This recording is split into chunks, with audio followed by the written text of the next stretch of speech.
Emily, we're going deep on this Calgary Flames chat because of the name Matthew Tkachuk and why that ended up being out there, and why our own Eric Francis had to talk to GM Brad Treliving to squash this. Where do you lie on a kid where a couple days ago we're hearing maybe he wants to go home to St. Louis?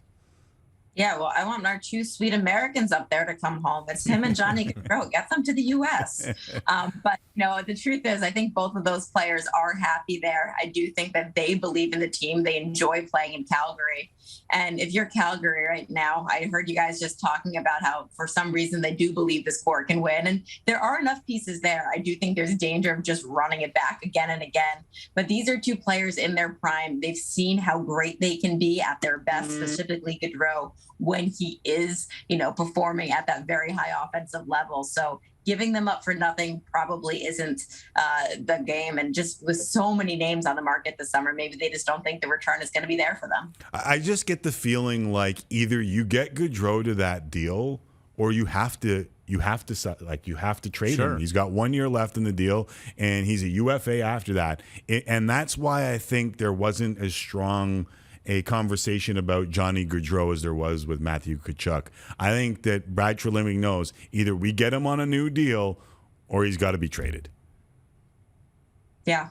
The interesting thing that's going on there is we're going to probably run it back with pretty much the same team. I know Mark Giordano is a question there, but there are questions of who's going to be coaching this team a year from now, who's going to be the GM a year from now. Everything I've heard about Daryl Sutter, he doesn't want to do this long term. So I'm wondering how much those conversations that are going on behind the scenes are dictating how drastic they want to be this summer with what players they potentially part with.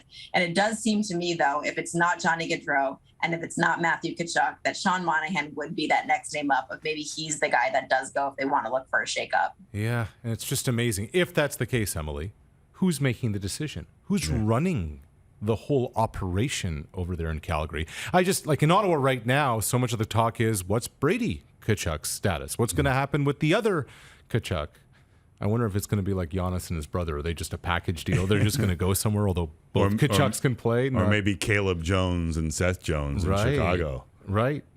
What about all brothers? Good American boys. You cut out on us, so we didn't hear which. All we heard was Blank Brothers, and I wish you just said Hanson Brothers, but just for the fun of it.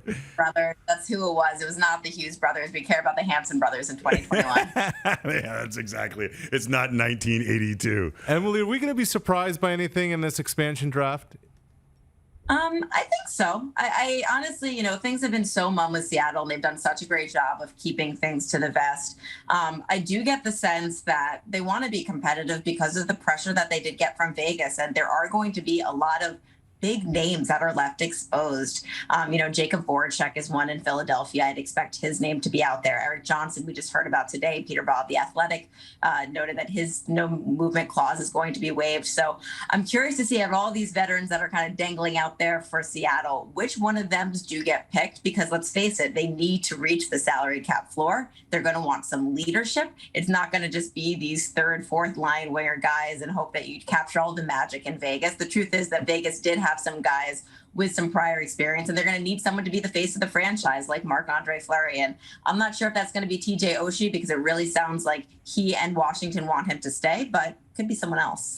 All right, of the names that we're hearing bandied about over the last little while, then there's some significant names. Vladimir Tarasenko is out there. Jack Eichel is out there. Oliver Ekman-Larsson is out there. What are the ones, or one or two, that you feel could be moved in the next little while here?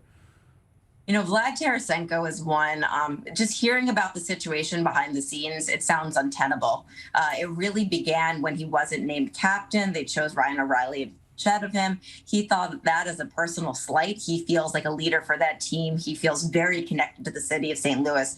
I once visited him in his St. Louis home, and he was just so proud to be a son of that city, an adopted son. And so after that happened, of course, there was the situation where they potentially botched the shoulder surgery. There's clearly mistrust between him and the team, but also just him in the locker room. I think the way he acted after not being named captain and feeling disgruntled about his shoulder surgery, he became bitter and alienated a lot of teammates. So to me, that's a situation that is untenable, and I expect him to be moved. Jack Eichel, it's just got to come to a head at some point. It does sound like, again, there's not trust between the player and management. I'm curious to see when it gets done. I've heard that potentially after the expansion draft is when we should look at. So maybe not in the short soon while, but like expansion draft's next week. It crept up on us. Yeah, everything is going to come here fast and furious given what we're looking at. And what we have lost is Emily Kaplan. She's back.